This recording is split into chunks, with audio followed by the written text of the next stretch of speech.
palintawindi nyengo pakufunika chisomo pameneziko likudusa mundima opya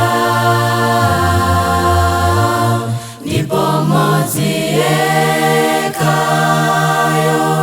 ziko linamuzunza adzanditendele chiyembekezo ndi chimwemwe.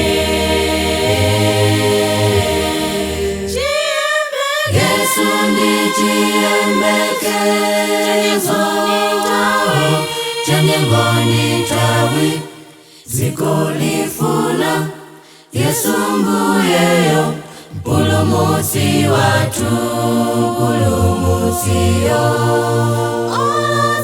oloseledwa manenene mwana wabadwa chiyembekezo cha dziko lonse chili mwa Yesu mpulumutsiyo. Yesu ndi chiyembekezo chanyengo ndi nthawi dziko lifuna Yesu mbuyeyo mpulumutsi wathu mpulumutsiyo oloseledwa manenene mwana wabadwa chiyembekezo cha dziko lonse chili mwa Yesu mpulumutsiyo. Pali nthawi zowawa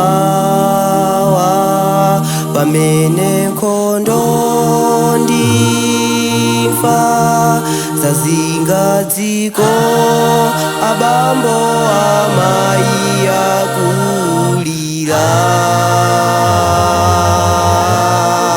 ndi usiku wa ndima uzanuzinga usana mulengalenga angelo amwamba mwana wabadwa.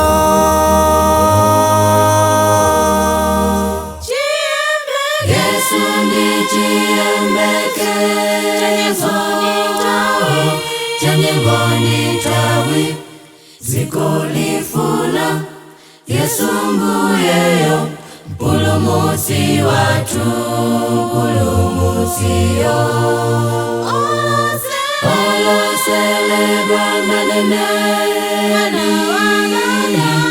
mwana wabadwa chiyembekezo cha dziko lonse chili mwa Yesu mpulumutsiyo.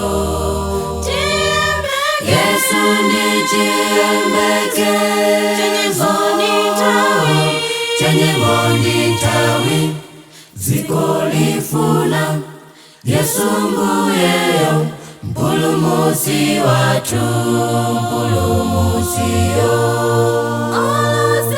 oloseledwa manenene mwana wabadwa chiyembekezo cha dziko lonse chili mwa Yesu mpulumutsiyo. Chiyembekezo cha dziko lonse chili mwa Yesu mpulumutsiyo. Chiyembekezo cha dziko lonse chili mwa Yesu.